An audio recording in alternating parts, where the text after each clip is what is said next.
Chapter 9. And as Jesus passed by, he saw a man which was blind from his birth. And his disciples asked him, saying, Master, who did sin, this man or his parents, that he was born blind? And Jesus answered, Neither hath this man sinned, nor his parents, but that the works of God should be made manifest in him. I must work the works of him that sent me while it is day. The night cometh when no man can work. As long as I am in the world, I am the light of the world.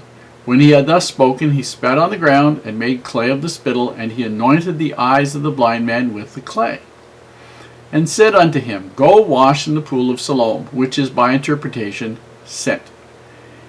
He went his way therefore, and washed, and came seeing. The neighbors therefore, and they which before had seen him that he was blind, said, Is not this he that sat and begged? Some said, This is he. Others said, He is like him. But he said, I am he. Therefore said they unto him, How were thine eyes opened? He answered and said, A man that is called Jesus made clay, and anointed mine eyes, and said unto me, Go to the pool of Siloam, and wash. And I went and washed, and I received sight. Then said they unto him, Where is he? He said, I know not. They brought to the Pharisees him that aforetime was blind.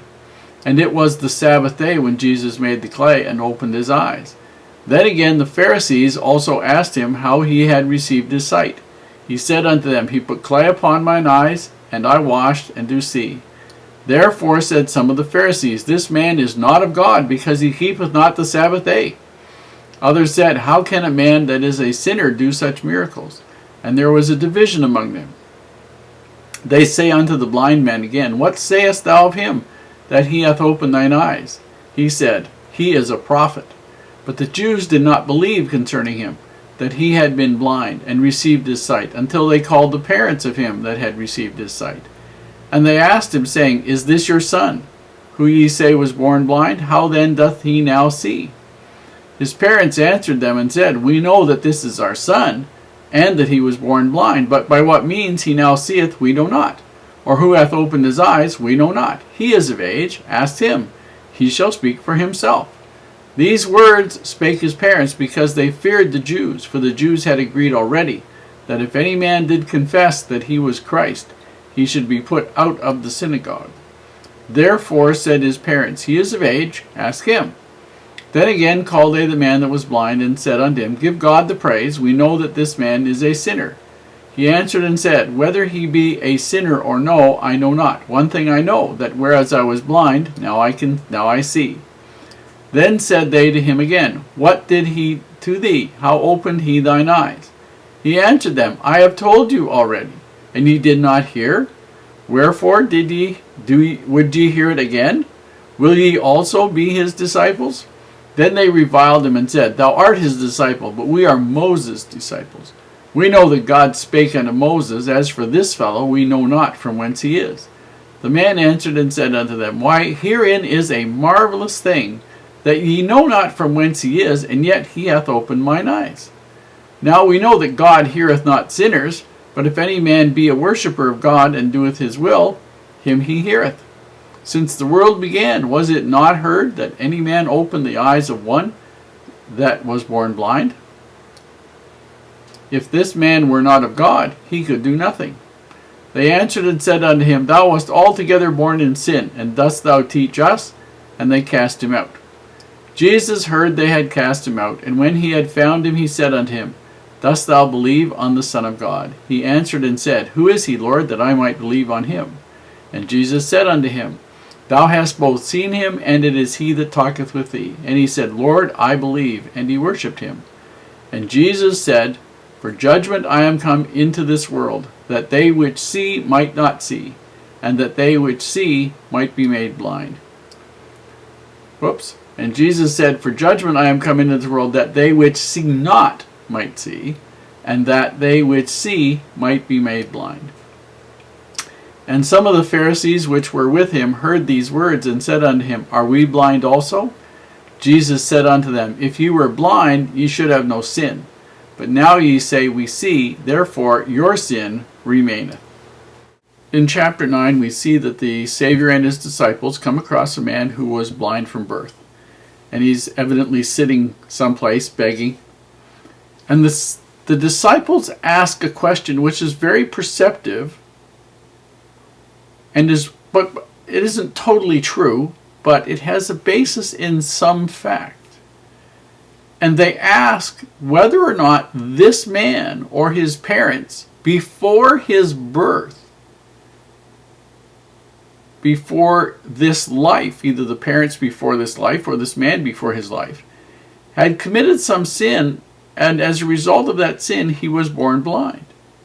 They evidently had a partial truth that people existed, their spirits existed, and they were capable of doing righteous and unrighteous things before they were born.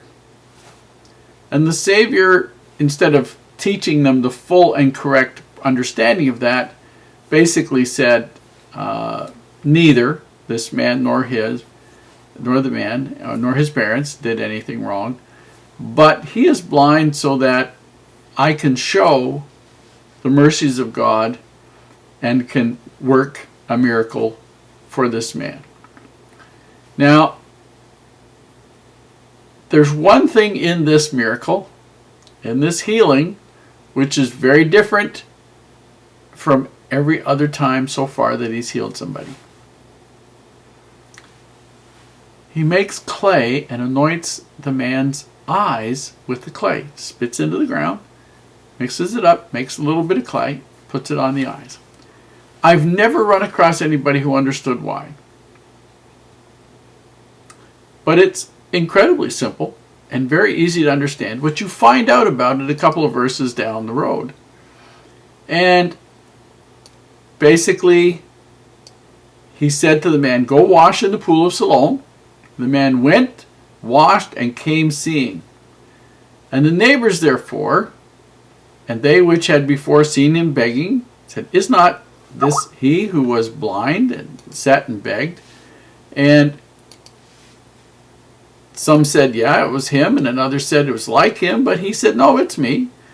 And therefore they said unto him, how are your eyes opened? He said, a man named Jesus made clay and anointed my eyes. And where is he? And he said, I don't know. And then they brought him to the Pharisees. And then we find out in verse 14 why the Savior made the clay. Verse 14, it was the Sabbath day when the Lord made the clay and opened his eyes. And the reason the Lord made the clay was whenever he had healed somebody else on the Sabbath day, he had done nothing physical. There was no labor. He had just told them they were healed. And so he made the clay so that he could be accused by the Pharisees of actually having broken the Sabbath day, violated the Sabbath because he worked. That's what the clay would have been, work. And the man went and exercised his faith, which is what made him whole. And he's demonstrated that faith by following the commandment the Savior had given him to go and wash in the pool of Siloam.